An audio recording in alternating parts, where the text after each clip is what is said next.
A lot of people believe that younger women are naturally drawn to older men. And honestly, in many cases, that belief is not wrong.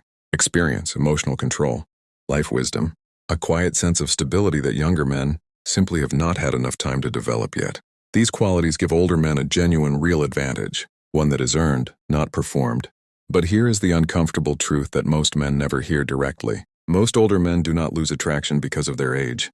They lose it because of how they carry that age.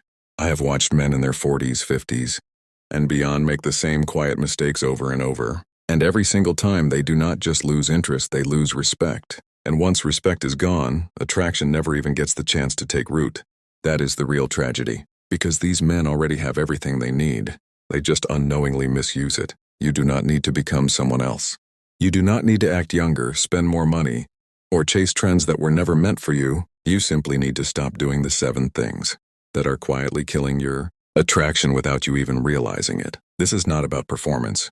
It is not about status or strategy. It is about presence, mindset, and how you carry yourself in the moments that matter. If you want to understand female psychology from a calm, grounded, and clear-eyed perspective, and finally stop making the mistakes that push people away before things ever begin, stay with me. The first habit is putting her on a pedestal. Picture this. You meet a younger woman. She is confident, composed, comfortable in her own skin, and almost without noticing, something shifts inside you. Your mind starts running. Do not mess this up. She is probably out of your league. And so instead of simply being present, you start performing. You soften your real opinions. You agree when you do not mean it. You carefully measure every word, terrified of saying the wrong thing. Slowly, without realizing it, your actual personality fades into the background. And here is the hard truth most men do not want to hear. People are not drawn to those who admire them from below. They are drawn to those who meet them eye to eye. The moment you place her on a pedestal, you step off your own. You send a silent message: she matters more than I do. And no matter how subtle that message is, it lands. It feels like pressure. And pressure suffocates attraction before it ever has a chance to breathe. Insecurity does not need to be loud to be felt. It leaks through tone, through posture, through hesitation. The shift happens when you normalize her. She is not an image. She is not a prize. She is not a measurement of your worth. She is a human being with flaws, doubts, and ordinary moments the same as you. Speak without attaching your value to the outcome. Stop working for her approval. Start showing up as an equal. Real confidence is not dominance. It is not arrogance. It is calm presence. It is knowing you belong in the room without needing permission to be there. The second habit is being insecure about your age. Someone asks you casually, "So how old are you?" It sounds like nothing. Harmless small talk. But for many men, it lands like a spotlight suddenly turned on. You feel it instantly. Your shoulders tighten. Your voice drops slightly. Your confidence wavers for just a fraction of a second. And that fraction says everything. Not because of the number itself, but because of how you deliver it.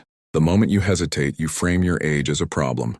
And when you treat something as a weakness, the people around you instinctively follow your lead. Here's what most men miss entirely. Age does not reduce attraction. Uncertainty does. Your years represent experience.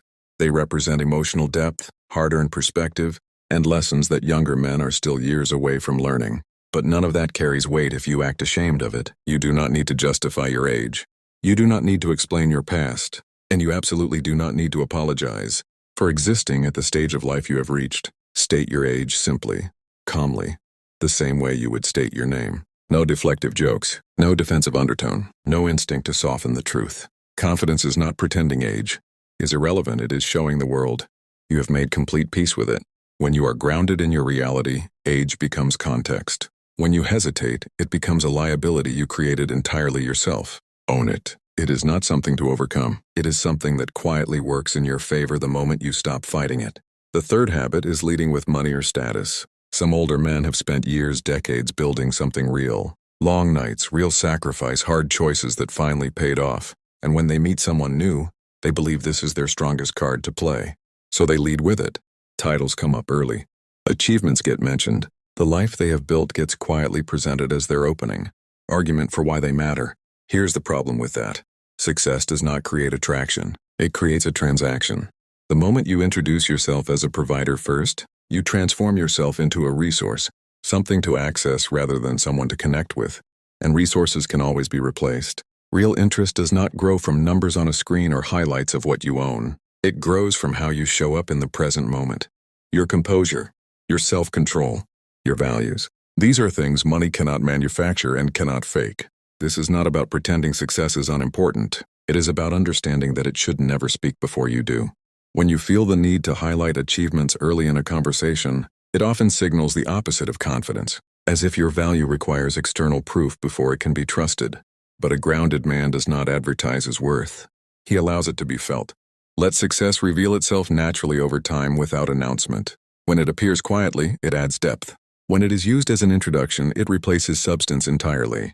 Your work should support who you are, not stand in place of it. The fourth habit is acting like a mentor instead of a man. Many older men fall into this pattern without ever seeing it happen. It starts with genuinely good intentions. They want to share what they have learned, to add value, to offer guidance. So they teach, they advise, they explain. Slowly, conversation transforms into a lesson, and without meaning to, they position themselves above the other person, not as an equal, but as an instructor. Here is what is really happening beneath the surface. Wisdom becomes a shield. It is safer to talk at someone than to be emotionally present with them. Teaching avoids vulnerability. It avoids the risk of real connection. But the cost is significant. You may sound knowledgeable and impressive, and yet something feels flat, because information does not build connection. Energy does. You become informative but not interesting. And those two things are not the same. Connection is not constructed through instruction or correction. It is built through shared moments, through lightness, through genuine presence and emotional exchange. This does not mean wisdom has no place. It means it has to be balanced. When you lead only with authority, you eliminate polarity. When you remove playfulness, curiosity quietly disappears. A grounded man does not need to lecture to earn respect. His calm, attentive presence already communicates everything. Wisdom is powerful when it is invited. Attraction grows when it is paired with warmth, humor, and real human energy.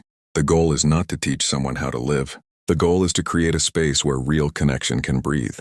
The fifth habit is trying too hard to look young. Some men decide the answer is straightforward: simply look younger. So they start copying what they see: slang that feels forced and unnatural, clothes that fight their frame instead of working with it, behaviors that feel borrowed rather than genuinely lived. And it shows. Not dramatically, not loudly, but clearly, because authenticity cannot be imitated. Trying to appear younger does not communicate confidence. It communicates discomfort with who you actually are right now. And people register that tension immediately, even if they cannot name what they are sensing. There's nothing wrong with taking care of your appearance, but there is a meaningful difference between refinement and disguise. True confidence does not come from pretending time did not pass. It comes from standing comfortably in the years you have genuinely earned. Dress sharp, not trendy. Choose clothing that honors your frame and your presence. Maintain discipline in your habits, your posture, your daily routines. And above all, speak naturally. The moment you force language or mannerisms that are not authentically yours, you create distance, not because of age, because of inauthenticity. Your experience is already visible in how you move, how you listen, how you respond in difficult moments. That is not something to conceal. That is your advantage. When you stop competing with youth and start fully embodying maturity, something real shifts. You feel solid, you feel grounded, and that grounded presence is far more attractive than any trend you could ever copy. Do not erase your years. Let them work for you. The sixth habit is turning every conversation into a resume. Some men do not notice when conversation quietly becomes a presentation.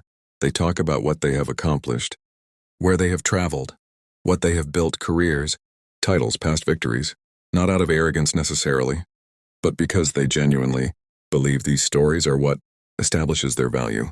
And on paper, those stories might be genuinely impressive. But attraction does not grow on paper. It grows in the space between two people. The more you talk about yourself, the less room there is for actual connection. The more you list achievements, the more distant the present moment becomes. Because interest is not built through information, it is built through presence. Being fully there, listening without already planning your next sentence, responding genuinely instead of performing. A conversation is not a resume, it is an exchange of energy. A grounded man does not feel the pressure to prove who he is. He does not rush to impress. He allows silence to breathe. His confidence is communicated through how he listens, through how he stays calm, through how he makes the person across from him feel genuinely seen. When you are truly present, you do not need to explain your value. It is already being felt through your tone, your patience, your full attention. Achievements matter, but they do not need an introduction. They reveal themselves naturally over time. Real connection comes first. And when it is genuine, everything else follows without effort. The seventh habit is neglecting your physical presence. Experience alone is never enough. Years can give you knowledge, perspective, and emotional composure, but none of it lands the way it should if your physical presence does not reflect it. People read you before you ever open your mouth, how you walk into a room, how you stand, how you carry yourself in the small, unguarded moments. These details communicate more than any words you will ever choose. You do not need to look young. That was never the goal. You need to look disciplined. And discipline shows up in the basics: clean grooming, clothes that fit your actual body rather than chasing whatever is currently trending, posture that signals self-control, a body that shows you still invest in yourself. This is not vanity. It is self-respect made visible.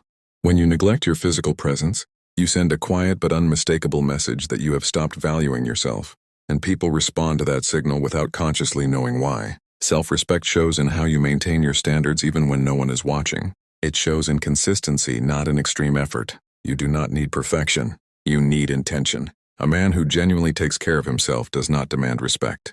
He attracts it automatically. People feel it the moment he enters a space, before he has spoken a single word, before he has explained a single thing. Your experience only becomes truly powerful when it is carried by a presence that reflects the discipline behind it. Take care of yourself, not to impress anyone, but to honor who you have become. At the core of all 7 of these habits sits one simple, unavoidable truth. Attraction is not about trying harder. It is about owning who you are completely, quietly, without apology. When you stop proving yourself, stop performing for approval, and stop hiding behind the insecurity that was never yours to carry, something changes. Respect arrives first, and when it does, attraction follows naturally. Without force, without strategy, without effort. Take a moment after this, not to think about what to fix, but to honestly consider what to stop doing. Because the strongest version of you is not someone new. It is someone you already are once you get out of your own way. Stay calm, stay grounded. See you in the next one.